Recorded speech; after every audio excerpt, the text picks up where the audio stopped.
Bonjour et bienvenue sur cette chaîne qui prodigue astuces et conseils. Tout d'abord, je souhaite la bienvenue aux nouveaux abonnés et si vous êtes de passage, n'oubliez pas de vous abonner. Aujourd'hui, je viens parler d'un thème qui concerne notre vie intime, qui concerne nos parties intimes, notre intimité. Vous avez compris?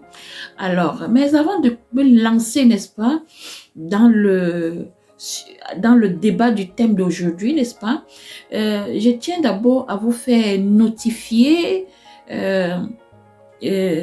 certains petits aspects que j'ai eu à découvrir lors de mes recherches, parce que avant de parler de certains thèmes, je me documente d'abord et je fais d'abord des recherches avant de venir vous parler de ça. Alors, lors de mes recherches, j'ai eu à lire et à écouter certaines vidéos, n'est-ce pas, des personnes qui ont parlé du thème et qui disaient ceci que l'appareil intime de la femme, n'est-ce pas, s'auto-nettoie.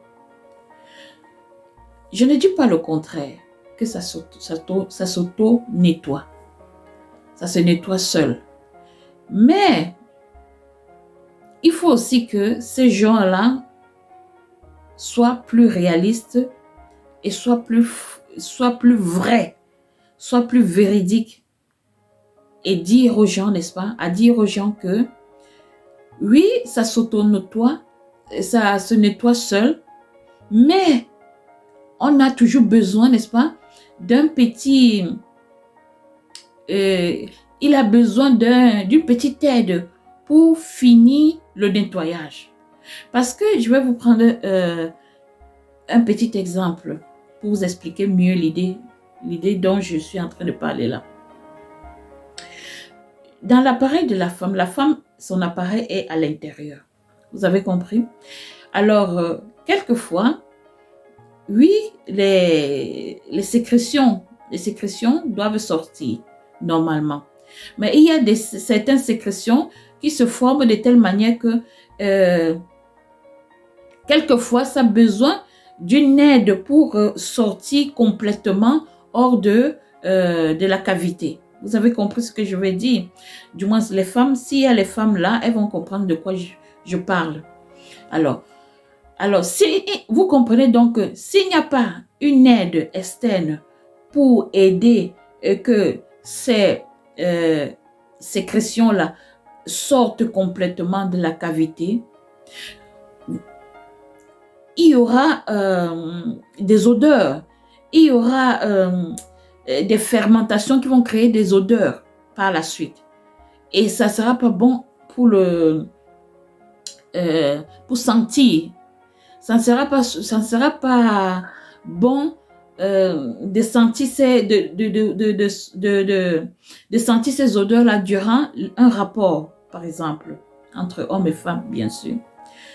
Ou même, ça ne sera pas bien que l'homme, en introduisant son appareil, n'est-ce pas, à l'intérieur de cette cavité, n'est-ce pas, ressort avec ces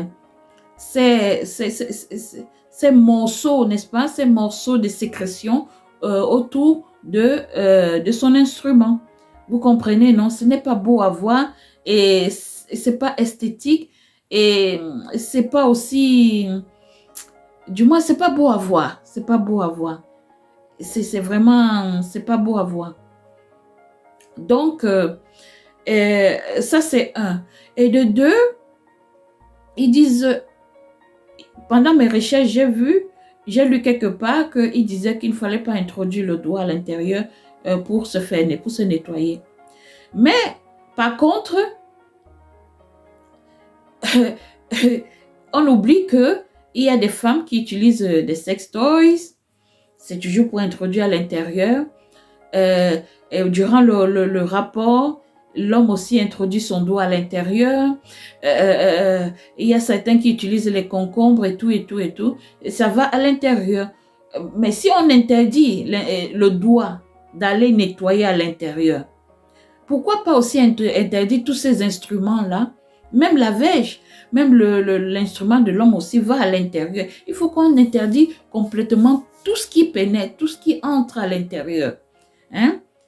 Vous ne voyez pas que, dit ceci, vous ne voyez pas qu'il y a une certaine contradiction, contradiction, je ne sais pas si on le dit en français, excusez-moi, j'ai un peu oublié le français. Vous ne voyez pas qu'il y a une certaine contradiction entre ce que la science veut nous faire comprendre et ce que la réalité nous fait voir, nous fait vivre.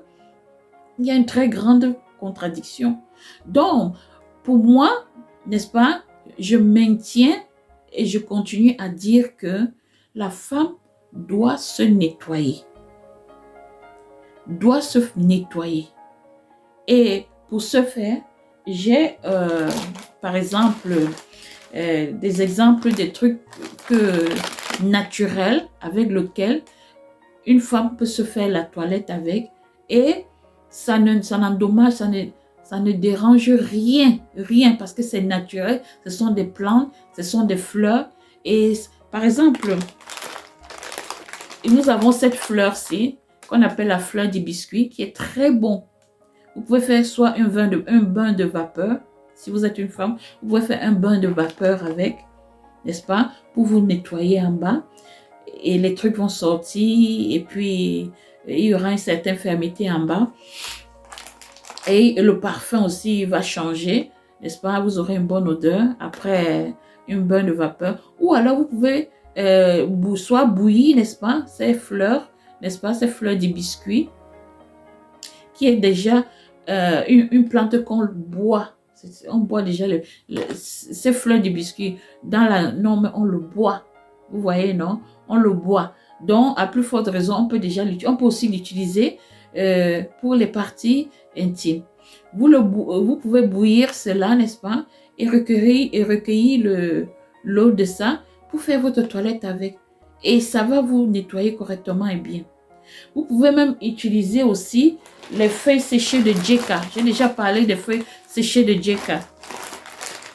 Les feuilles séchées de Djeka, c'est ici. Ça se présente ainsi. Regardez. Les feuilles séchées de Djeka. Moi, je les emploie. Hein. Ça fait des années que moi, j'emploie ceci. Ça n'a jamais rien fait. Au contraire, ça m'apporte que de bien. Que d'aller en pharmacie tout le temps pour acheter les produits et vous ne connaissez pas quel composant chimique il y a à l'intérieur pour vous nettoyer tout le temps quand il y a des petits bobos, quand il y a des petits problèmes.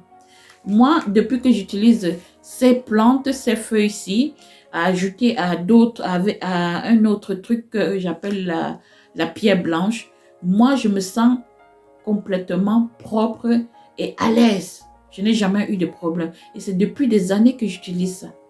Ça fait déjà des années que j'utilise ça. Et je n'ai pas eu de problème. Par contre, quand j'achète ces choses-là en pharmacie, soi-disant médicinales, médecine moderne, etc., quand je l'introduis dans mon corps, ça me cause plutôt des problèmes. Soit des démangeaisons, soit des allergies, soit des... Or, quand j'utilise ça, je suis propre et je n'ai pas d'effets secondaires. Vous comprenez?